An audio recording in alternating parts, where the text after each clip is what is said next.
Amen. Normalement, baptême, et j'allais pour la Sainte-Sainteté. Batou, et belé, tout ça baptême et fait ça la Sainte-Sainte. Non. Baptême, tout cause, après 3 mois, net bondi meni boye, toki topi bino baptême.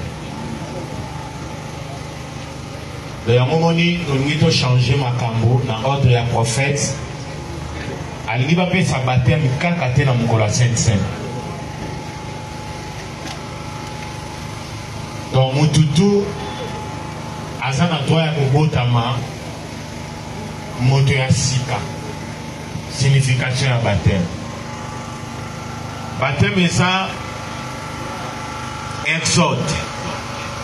Moto azolo aolo mwana ngambo azokota na ngambo. Moto ko lo mwana ngambo kwa kota na ngambo yo. Azosala changement ya bon moyen. Alors il faut comme il y a engagement au yozoso.